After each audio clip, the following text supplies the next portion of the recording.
প্রিয় দর্শক, এই মুহূর্তে সবচেয়ে বড় খবর, চাঞ্চল্যকর খবর, যেটা একজন নির্দিষ্ট ব্যক্তির প্রতি অনেকগুলো অভিযোগ ছিল দীর্ঘদিন থেকে, বিভিন্ন ধরনের অভিযোগ, এবং সেই অভিযোগগুলো নিয়ে আমি একের পর এক পোস্ট করেছিলাম। আপনারা দেখেছেন, যেটা হচ্ছে মা নার্সিংহোম এবং জান্নাতুন মেডিকেল এবং তার সঙ্গে সংশ্লিষ্ট উজির মিয়ার বিরুদ্ধে মাথাভাঙা হাসপাতাল পাড়া ৮ নম্বর ওয়ার্ড সংলগ্ন, এবং সেইখানে কিছু রাজনৈতিক ব্যাপার ছিল, কিছু ক্রিমিনাল ব্যাপার ছিল। এবার এটা রাজনৈতিক বা ক্রিমিনাল সেটা ভবিষ্যতে আইন আদালত সেটাকে প্রমাণ করবে, সেই হিসেবে সে সাজাপ্রাপ্ত হবে কি হবে না, বিচার বিভাগীয় বিষয়, আইন বিভাগীয় বিষয়। কিন্তু সেইখানকার স্থানীয় লোকজন, যে ৮ নম্বর ওয়ার্ড সংলগ্ন হাসপাতাল পাড়া সংলগ্ন, তাদের যে দীর্ঘদিনের অভিযোগ এবং দাবি ছিল যে উজির মিয়ার বিরুদ্ধে এত অভিযোগ, কেন সে গ্রেপ্তার হচ্ছে না, সেটা কি প্রশাসনিক গাফিলতি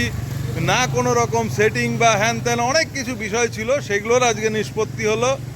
উজির মিয়া আজকে কিন্তু তার বাড়ির সামনের থেকে তিনি গ্রেপ্তার হয়েছেন এবং এই মুহূর্তে মাথাভাঙা থানায় পুলিশ কাস্টাডিতে এই মুহূর্তে আছেন। পরবর্তীতে আইন প্রক্রিয়া হবে, জিআর কোর্টে উঠবে, সেই অনুযায়ী তার কি হবে সেটা পরবর্তীতে দেখানোর চেষ্টা করব।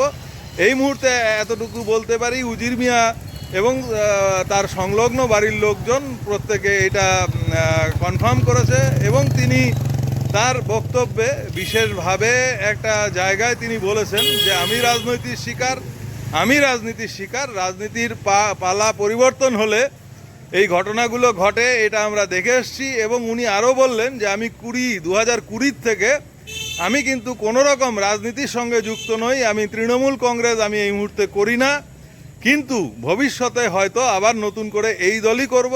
যদি রাজনীতি করি, রাজনীতির রক্ত যেহেতু আমার দেহে ঢুকেছে, রাজনীতি করলে এই দলই করব, এই বলেই তিনি জানিয়েছেন কোনো এক সময় কোনো আমাদের এক বিশেষ সাক্ষাৎকারে। ধন্যবাদ, দেখতে থাকুন, সঙ্গে থাকুন, মাথাভাঙার নিউজ পোর্টালের সঙ্গে থাকুন।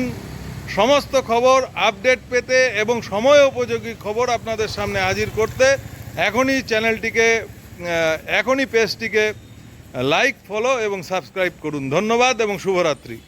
মাথাভাঙা থানার সাব ইন্সপেক্টর পিঙ্কি রায়, তার নেতৃত্বে একটি দলবল নিয়ে ঠিক এখন যেই মুহূর্তে ভিডিও পোস্টটি করা হচ্ছে তার ঠিক আধা ঘন্টা আগে, এবং সেইখানে তিনি তার বাড়ির সামনে, কারণ এই অভিযুক্ত দীর্ঘদিন থেকে বিভিন্ন সময় পালিয়ে বেড়াচ্ছিলেন বলেই অভিযোগ স্থানীয় লোক এবং প্রশাসনিক মহলে, তাকে ধরা যাচ্ছিল না। তার বিরুদ্ধে যেমন জমির সংক্রান্ত মামলা ছিল, এবং মাথাভাঙা হাসপাতালে যে দুর্নীতি হয়েছিল তিনি অভিযুক্ত ছিলেন, সেই নির্দিষ্ট অভিযোগের ভিত্তিতেই তাকে কিন্তু আজকে অ্যারেস্ট করা হয়, এবং এই কাজটি সম্পাদন করেন মাথাভাঙা থানার বিশিষ্ট পুলিশ আধিকারিক সাব ইন্সপেক্টর পিঙ্কি রায়।